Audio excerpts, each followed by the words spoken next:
एजाज साहब, thank you so much for your time. क्या कर रहे हैं सर, ये तकरीबन 45 मिनट रह गए खान साहब की स्पीच को, और ये जाहिर सी बात है स्क्रीन पर दिखाई जाएगी, लेकिन खान साहब अनाउंसमेंट करने जा रहे हैं आज बड़ी। व्हाट डू यू थिंक, क्या अनाउंसमेंट हो सकती है?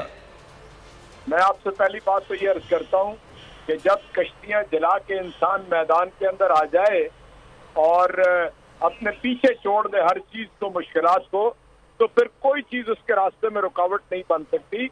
हम इंशाअल्लाह ताला असेंबलियां तहलील भी करेंगे और वो वक्त भी नहीं आने देंगे। ये तो ऐलान हो चुका है ना, कब की बात हो रही है ना, कर सके बिल्कुल कि वो अदम की तहरीक ले आए। अदम की तहरीक से बहुत पहले इंशाअल्लाह हम असेंबलियां तहलील कर देंगे। सर मंडे को अगर आ जाती है तो आपके पास तो इतवार का दिन है ना, लेट्स सपोज। तो जाहिर है आपका क्या ख्याल है कि हम कोई सो जाएंगे? हम जागते हैं और जागते रहेंगे। मैं तो पूछ रहा हूँ, आपकी स्ट्रेटेजी पूछ रहा हूँ। नहीं आएगा, आप जाग रहे हैं मुझे पता है, लेकिन आपकी स्ट्रेटेजी पूछ रहा हूँ। आप आज कर रहे हैं अनाउंस, कल कर रहे हैं अनाउंस, मंडे को तो वो ले आएंगे शायद बहुत सारी चीजें। मैं आपसे अर्ज करता हूँ ना कि ये हमारे हाथ में है।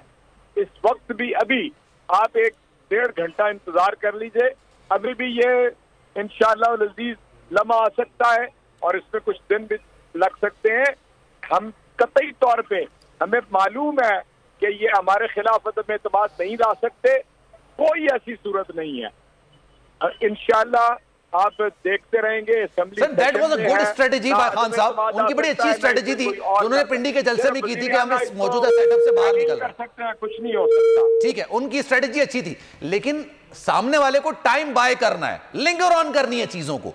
वो इस चीज की कोशिश करेगा। अगर लेट्स सपोज तहरीक अदम एतमाद लेकर आते हैं, नहीं कामयाब होती, लेकिन उसमें वो टाइम बाय कर लेंगे, महीने का टाइम ले जाएंगे, आपके लिए नुकसान होगा। में हो तो कतई तौर पे कोई तहरीक अदम एतमाद नहीं ला सकता,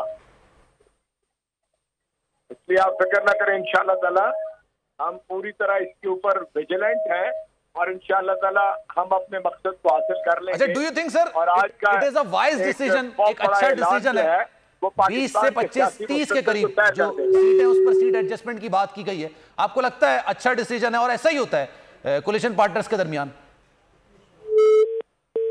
अच्छा, गालिबन राब्ता उनसे मुनक़ता हुई। कंटिन्यू करें सर। जी, मैं ये कह रहा था कि उस पॉइंट ऑफ इंपैक्ट को खान साहब कभी लूज नहीं करेंगे, और अगर बीच में इन्होंने टाइम दे दिया तो वो एक ऐसे इत्तेहादी के साथ जुड़े हुए हैं, इंतहाई माजरत के साथ, तमाम तर कंसर्न्स आपके सामने रखते हुए, एक ऐसा इत्तेहादी जो दोनों तरफ से खेल रहा है। ये हमें मलहूज रखना चाहिए कि चौधरी परवेज इलाही साहब के जो कज़न हैं वो वफाक में मज़े उड़ा रहे हैं और वो अपनी 10 सीटों के ऊपर पंजाब के अंदर वजारत आला लेकर बैठे हुए हैं। अब इनकी तमाम तर कोशिशें यही होंगी कि अगर हमने ये बारगेन कर लिया है आखिरी लिमिट तक, तो किसी भी तौर आज ही ये मामला निमट जाए, और अगर आज ये नहीं निमटता तो मंडे से दूसरी पार्टी को, और नहीं तो कम से कम लीगल प्रोसीजर्स को फॉरवर्ड करने के लिए 1 से 1.5 महीना चाहिए होगा, यानी 6 हफ्ते कम से कम चाहिए उस प्रोसीजर को। तहरीक अदम एतमाद की बात मैं कर रहा हूं। इसके अलावा और बहुत सारे ऑप्शंस हैं, लेकिन इस वक्त जो मुझे लग रहा है सलमान, वो ये कि इमरान खान साहब आज का मौका नहीं जाने देंगे, वो कोई डेट नहीं देंगे। इस बात का इजहार फवाद चौधरी साहब ने भी कल किया था।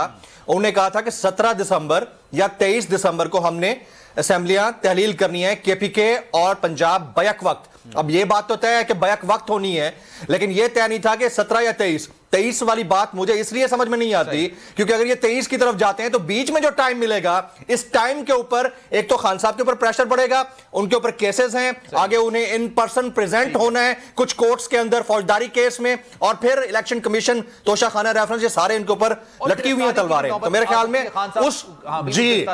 उससे बचने के लिए ये आज ही करेंगे और सारा प्रेशर आज डेवलप कर देंगे और